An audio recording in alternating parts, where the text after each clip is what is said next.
Hello, everyone. My name is Mahara Wayman, and I'm really excited for this conversation today. Please welcome my guest, Lisa Vaca. Lisa is going to chat with us today about her definition of courage. Tell us a bit about yourself, Lisa, before we get into those questions. Well, I am a mom of three. I love to kayak and swim and be out in the sun. And I love just people and meeting people and getting out there with groups and talking to them about their lives. So I'm really happy to be here today. Well, thank you so much for agreeing to do this. Let's start with your definition of courage. Well, it's interesting. I've thought a lot about it and actually watched your first interview with Michelle as well. And when you first came to me, I thought it was an interesting topic. And I thought, why are you talking to me? and and I think most people would have that reaction, right? You see, as I said to you earlier, you see sometimes I think of courage as, my grandmother who raised 12 kids with, nothing, no washer, no dryer, no nothing. Or my other grandmother who marched for women's rights to vote, So, but when I think of it for myself, I think it more along the lines of advocacy. So as in Michelle's story, I can think of specific times in my life where that came to play, where I had to either advocate for myself or someone else in my life. So once when I was a child, there was an event um, with my weight loss and with my um, I had a sick parent, and we've had multiple sick parents on both sides, my husband and I, where we've had to advocate for them.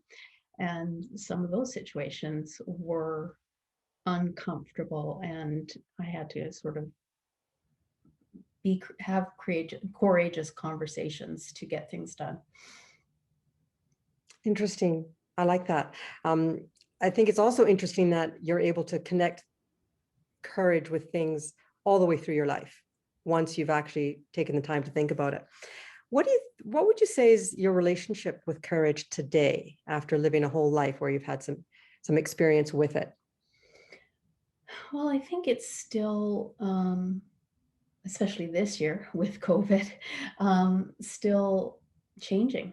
It's a real adjustment this year, and to be honest, I'm not sure where it's going right now. There's a lot of change going on in my life, and I am being courageous in some of the uh, new things that are coming up, and just waiting to see how that all plays out. What would you say is the most courageous thing that you've ever done? Mhm.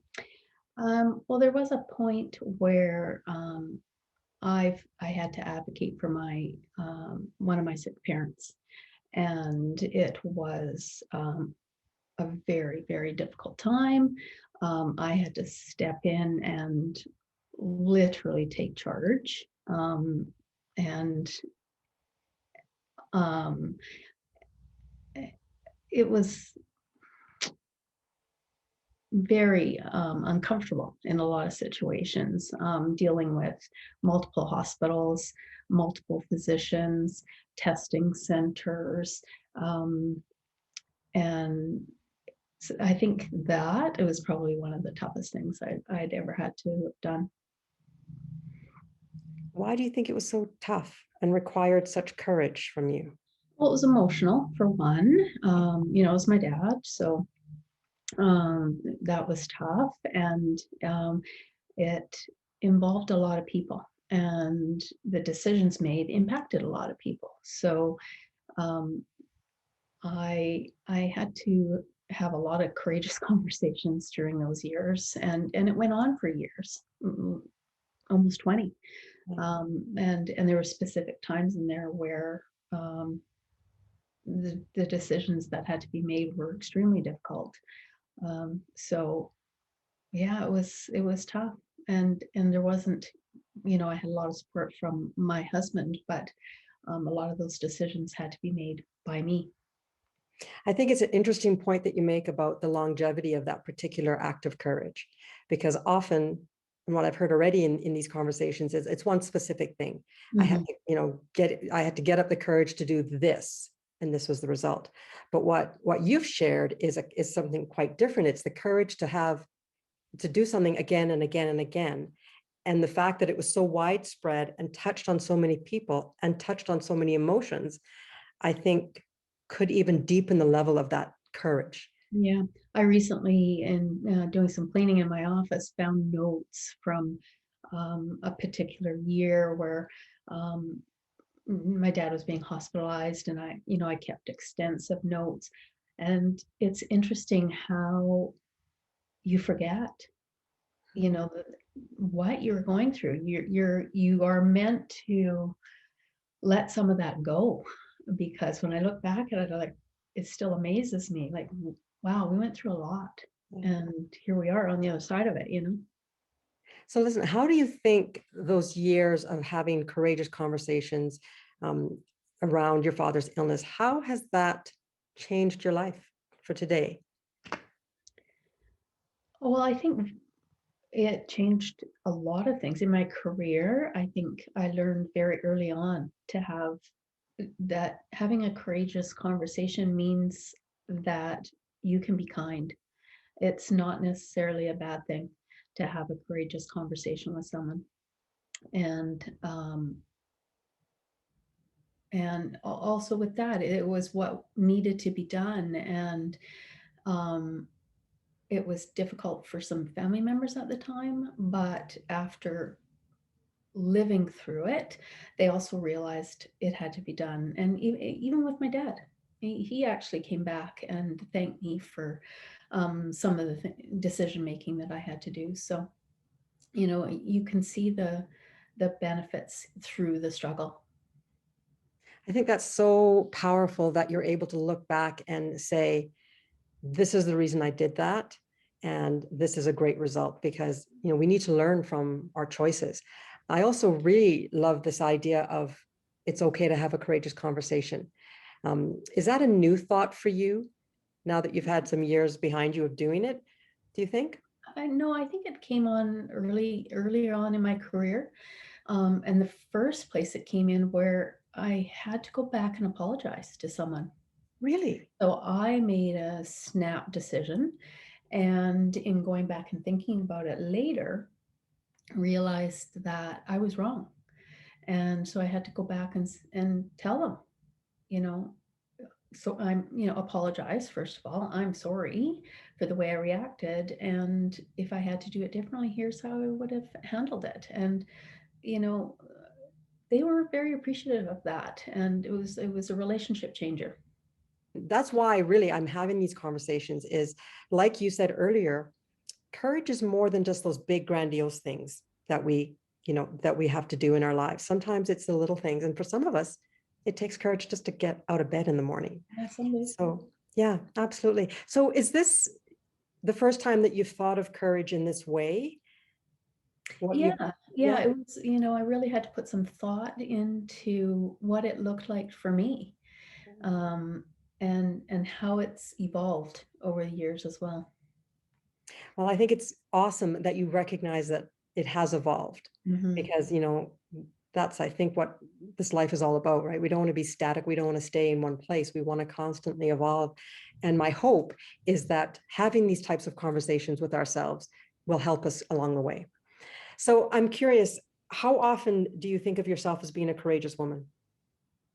I don't think I think about it at all, to be honest. Okay. It's not something that, that it nat that kind of thought naturally comes up.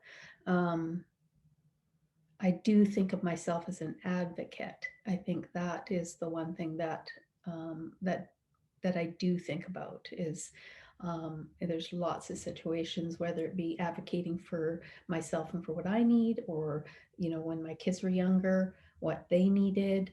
Um, as I said, with sick parents, what that looks like, and at work. what that looks like at work too, to be an advocate for your team, for the people that you work with. Um, not being afraid to have that difficult conversation when it's not going to be the most popular situation. I think that's really important to be brave enough to step forward. What I actually think, as you've been talking, is that the word, the word advocate, to me, it's connected to courage, because just knowing what that word means, you need courage. Yeah. So it's almost like another word for courage, right? To be an advocate for someone. Is there anything else that you'd like to share with me or with the people that are watching, your thoughts on courage today? Well, I'm really grateful that you're doing this series. I didn't know when we first started talking about it where this was going to lead, and was very interested to see your first interview with Michelle. I think that's what really made me sit down and start thinking about it. And I think when you're talking about courage or advocacy um, or having those courageous conversations with people, um, one of the most important things is having that ability to take a step back um, and reevaluate, Mm.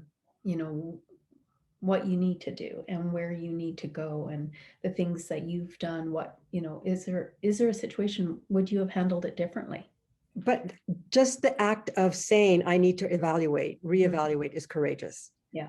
right? Because Well, you can do stuff and have an experience and move on and put it behind you and not give it any more thought, but that may not be in your best interest, right? It takes courage to, okay, let me play this back. Why, how, what would I do differently? What have I learned? Yeah, the act of getting to know yourself, I think, is very courageous. yeah, and I think through my weight loss, that has been the biggest learning, Mm. is that taking a step back, and seeing, okay, how did I handle that? Would I have handled it differently? Sometimes we have to do that with our children when we're having those conversations when our kids are young. Well, sometimes even when our kids are older. Yeah.